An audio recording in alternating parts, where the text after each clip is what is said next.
yang anak kedua aku bahkan nggak tahu nama aku, nggak kenal papanya siapa.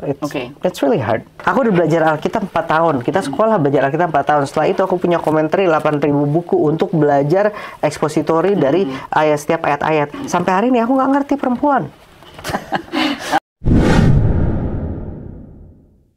Benar, Karen Omoendong mengundurkan diri dari kependetaannya. Mari saksikan sampai akhir video karena ada pernyataan dari Karen Omoendong yang sangat penting bagi para pria di akhir video ini. Apakah masih tetap jadi pastor di gereja kamu? Kalau sekarang saya sudah mengajukan pengunduran diri sebagai pendeta. Nah, kenapa dia mengundurkan diri? Kenapa?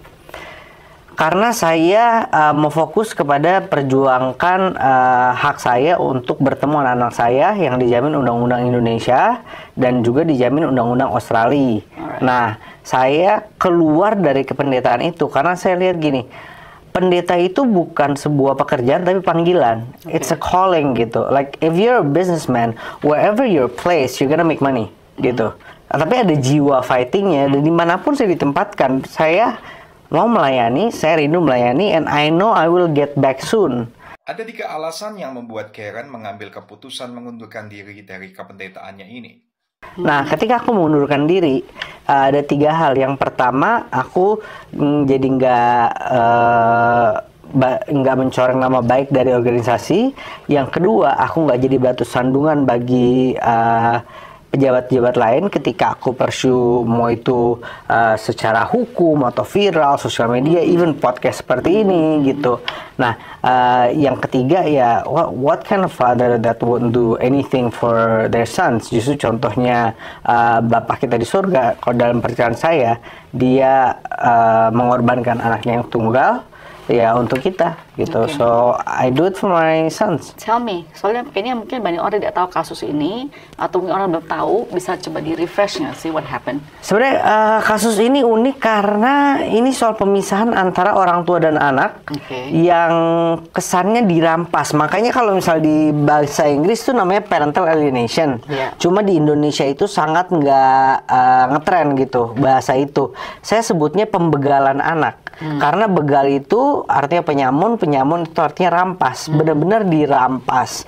Kalau di Australia, kalau di Indonesia modus operandinya biasanya, dan Bu Grace pernah interview Cleo dari Pejuang Anak, modus operandinya pria ini berkuasa. Karena punya uang, punya connection, punya network, dia bisa buat rekayasa sana sini sampai dia ambil itu anak walaupun ibu-ibu punya hak asuh.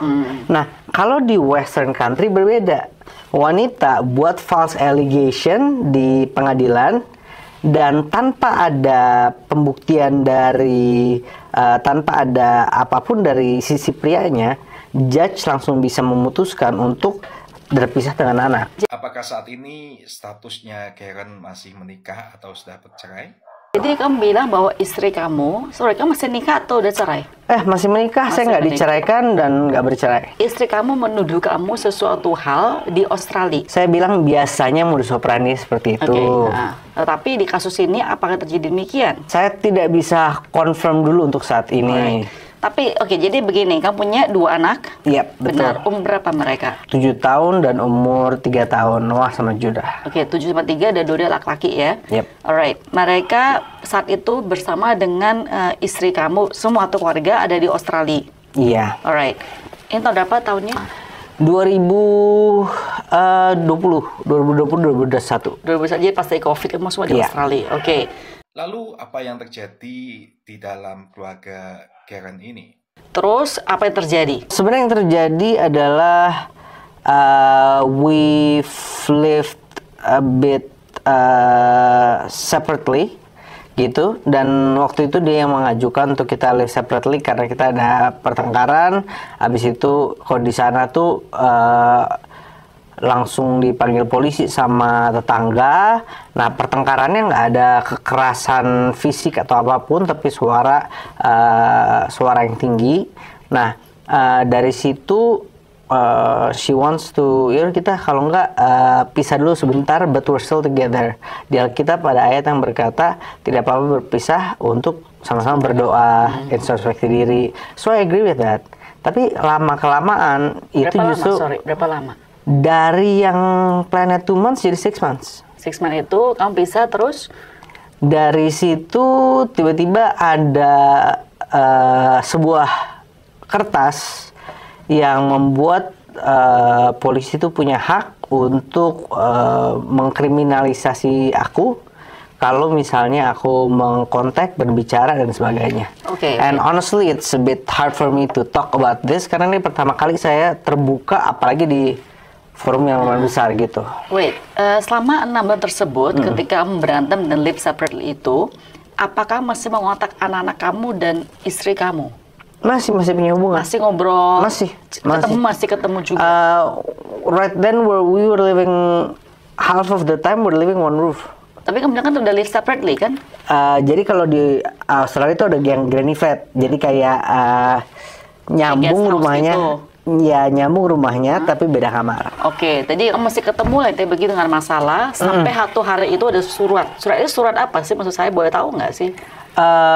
Suratnya adalah pokoknya surat yang mencegah dari aku bertemu dengan istri, berkomunikasi dan bertemu dengan anak-anak selama 3-4 tahun. Anak-anak disertakan. Jadi bukannya aku kasar kepada anak-anak, tapi anak-anak disertakan di situ. Jadi dia memakai surat itu untuk klaim kepada court atau the law untuk restraining order dari kamu kepada keluarga ini. Iya, jadi restrain me from that, and itu yang one-sided, dan everything that's one-sided gitu isn't fair, you know. Kalau misalnya you see the lady justice, kan justice is blind, dia lihat yang mana yang salah yang benar. Nah ini benar-benar kalau di Western world timpang sekali kepada kalau perempuan ngomong harus dipercaya gitu. Jadi believe all women.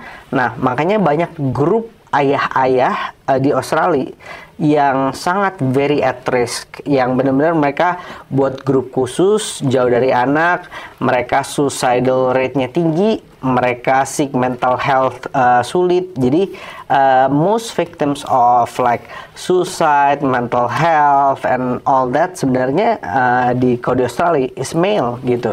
Nah itu yang something yang bit different di Indonesia ini. Itu surat tersebut, kemudian tadi restraining order tersebut, itu kalau kamu nggak make your case, itu langsung diputuskan begitu aja.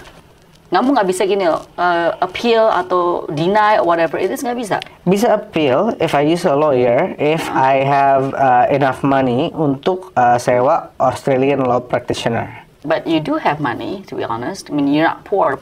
Honestly, back then I was poor. I had to live in my car for a few days. I had to live in people's houses, live on sofas, because... Sorry, kamu kan di Australia, mana bisa bilang poor banget menurut saya. Because when I lost my family, everything goes to the family, and I lost everything. How about your father? Kan your father not poor. Now that's another story.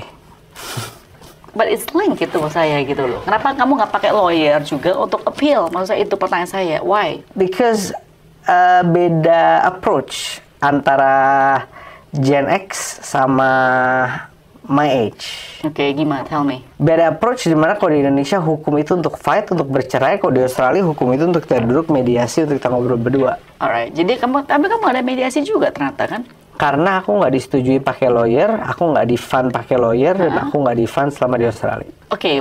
Ketika news ini terjadi kan pasti kan ayah kamu tahu kan apa yang terjadi, pasti nggak sih? Apa advice dia kepada kamu saat itu? Go home. To Indonesia. Tanpa anak-anaknya. Yeah. Terus apa dia punya strategi? Cuma go home aja begitu? Have faith that God will open the way. That's all. Dia nggak pernah offer bilang, I'll find a lawyer, we go back to Australia, bla bla bla, nggak ada. Ternyata Karen sudah lama tidak kontak sama anaknya, dan sampai anak yang keduanya tidak tahu nama ayahnya. Jadi itu udah 3 years ya, 3 tahunan. Kamu sampai hari ini sejak keluar restraining order tersebut belum pernah kontak sama anak-anak kamu, benar? Kontak, ngeliat foto, yang anak kedua aku bahkan nggak tahu nama aku, nggak kenal papanya siapa. It's really hard. Yeah, of course, I'm sure. And kamu pernah coba nggak sih kontak istri kamu juga tidak Kalau aku kontak itu against the law. Against the law, dan aku langsung di-charge with a crime. boleh itu nggak? very serious. Oh, boleh nggak misal contohnya keluarga kamu yang ngontak istrinya kamu? Sampai sekarang masih ada hubungan itu, Oke. gitu. Tapi Tetapi tidak ada progres antara hubungan aku dan anaknya, gitu. Okay. But my family is free to contact them, but still ada di ordernya satu yang bilang bahwa kalau aku mau aku pass on a message, nah itu langsung aku di-charge with a crime. Nah, inilah yang paling lucu dari pernyataan Karen tentang perempuan itu seperti apa, Bapak Ibu Saudara. Selama proses 3 tahun ini, sebetulnya apa sih tujuan istri kamu? Oh, you have to ask her. Maksudnya, what does she want actually? If she wants a divorce, if she wants a divorce, udah terjadi. Jadi bukan divorce dong. I have no idea. That's why ini aku udah belajar Alkitab 4 tahun. Kita sekolah belajar Alkitab 4 tahun. Setelah itu aku punya komentari 8.000 buku untuk belajar ekspositori dari setiap ayat-ayat. Sampai hari ini aku nggak ngerti perempuan. Oke. Alright. Oke. Jadi kamu nggak tahu lah, intinya istri kamu tuh sebetulnya pengen apa? Nggak tahu. Nah, mari Bapak Ibu Saudara, kita mau sama-sama doakan keluarga Karen Lumendong supaya mengalami pemulihan dan juga ada jalan keluar. Terima kasih, Tuhan Yesus memberkati.